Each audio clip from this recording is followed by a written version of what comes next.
Жамбылская область, Шуйский район. Здравствуйте, дорогие ученики! Сегодня у нас контрольная работа по разделу тактической подготовки. Сегодня мы с вами проведем тест. Цель урока – при помощи тестирования оценить способности учащихся. Итак, первый вопрос. Мотострелковое отделение – это вариант А – самостоятельное воинское подразделение Вооруженных сил Республики Казахстан. Вариант Б – низшее тактическое подразделение, организационно входящее в состав мотострелкового взвода. И вариант В – тактическое подразделение среднего звена, организационно входящее в состав мотострелкового взвода. Второй вопрос.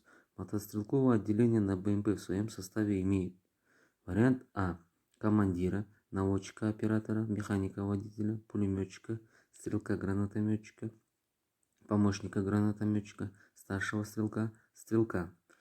Вариант Б – командира, пулеметчика, стрелка-гранатометчика, помощника гранатометчика, снайпера, старшего стрелка, стрелка и еще раз стрелка. Третий вопрос. Мотострелковое отделение на БТР в своем составе имеет вариант А – командира, наводчика-оператора, механика-водителя, пулеметчика, стрелка-гранатометчика, помощника гранатометчика, старшего стрелка и стрелка. Вариант Б – командира, пулеметчика, стрелка-гранатометчика, помощника гранатометчика, снайпера, старшего стрелка, стрелка, еще раз стрелка и водителя. Четвертое. Вооружение отделения на БТР.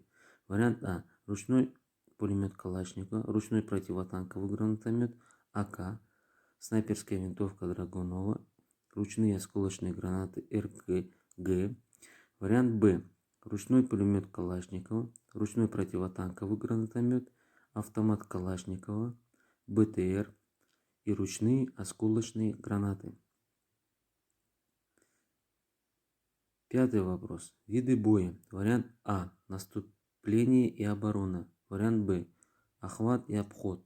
Шестой вопрос. Современный бой называется общевойсковым, потому что вариант А – в нем участвуют силы общего назначения. Вариант Б – в нем участвуют ВМФ, ВВС, ПВО и мобильные силы.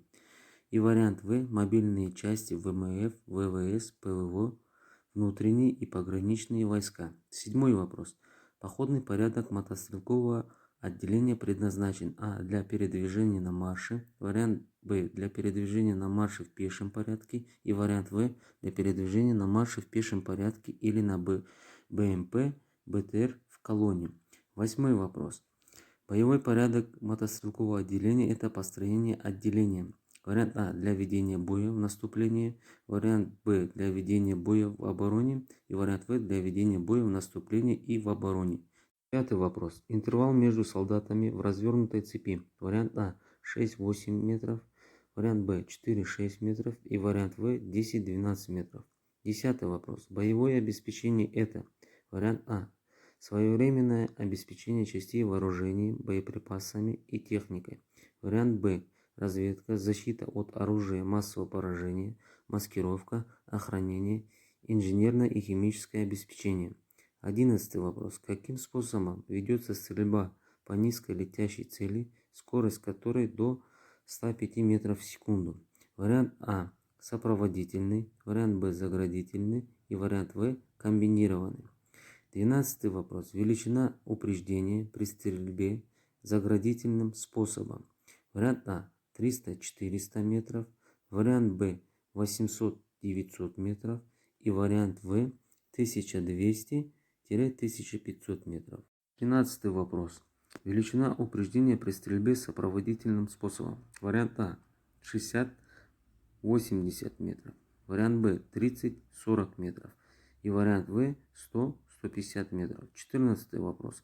Размеры одиночного окопа для стрельбы лежа. Вариант А – длина 200 см, ширина 60 см, глубина 40 см, высота бруствера 30 см и ширина бруствера 70 см.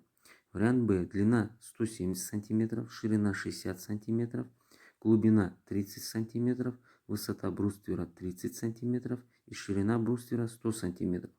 15 вопрос. Назначение дозора. Вариант А – разведка местности при отдыхе основных сил. Вариант Б – разведка местности при действиях в отрыве от основных сил. И вариант В разведка местности, петли линии обороны. Итак, дорогие ученики, домашнее задание. Выполните тест и запишите в таблицу.